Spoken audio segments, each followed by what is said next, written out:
Welcome back to Ghetto Ghost Stories, where broken doors don't always lead outside, and sometimes the ghosts knock first. In this video, we head into the basement of the flats, that part of the building most folks pretend don't exist. But ask the right neighbor, and they'll tell you what really lives down there.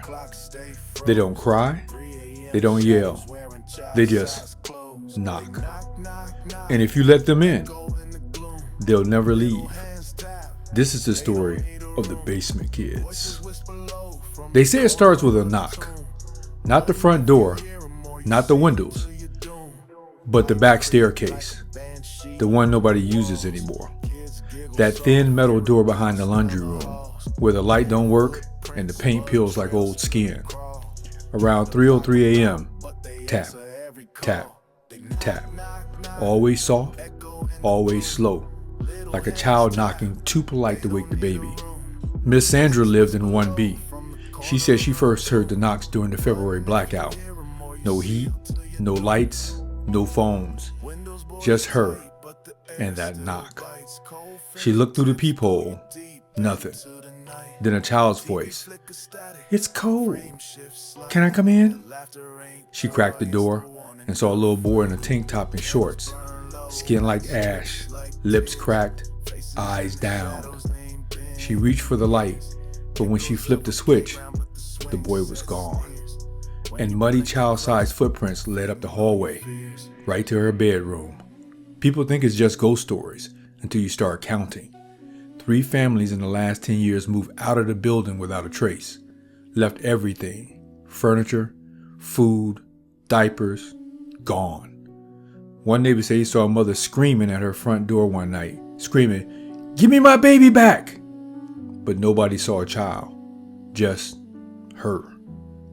And an open stairwell behind leading to the basement. They sealed the door shut a week later. Didn't change a thing. The knocks kept coming. Back in the 70s, before it was Section 8 flats, it was a home for abandoned kids, run by a shady church that got shut down after a fire broke out in the boiler room. 13 kids died. No records, no funerals, just ashes and sealed files. They said the church covered it up, said it was an accident. But some say it wasn't the fire that killed them, it was starvation, neglect, that they were already dying in the basement before the fire even started.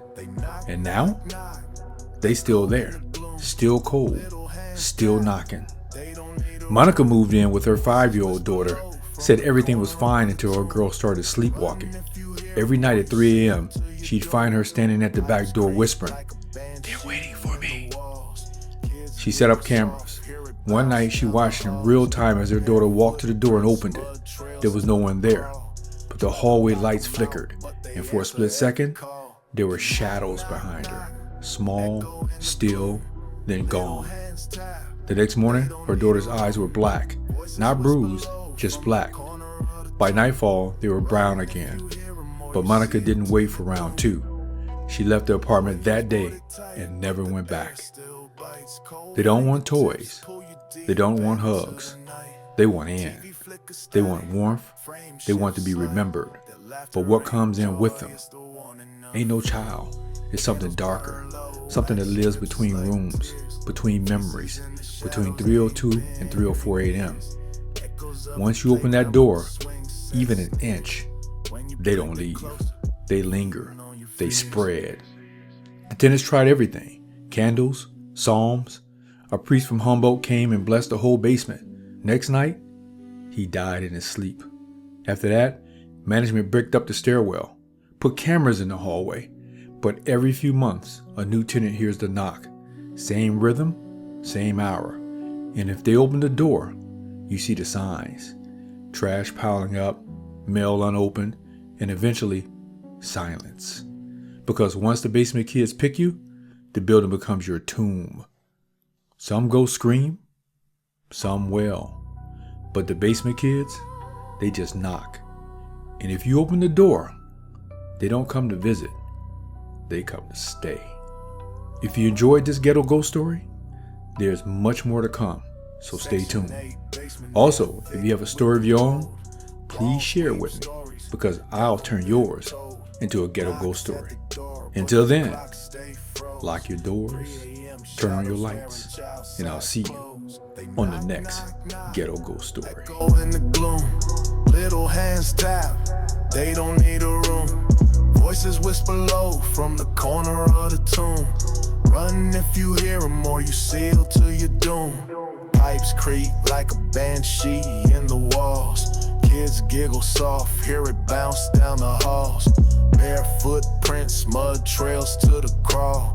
Tried to lock them out, but they answer every call. They knock, knock, knock, echo in the gloom. Little hands tap, they don't need a room. Voices whisper low from the corner of the tomb.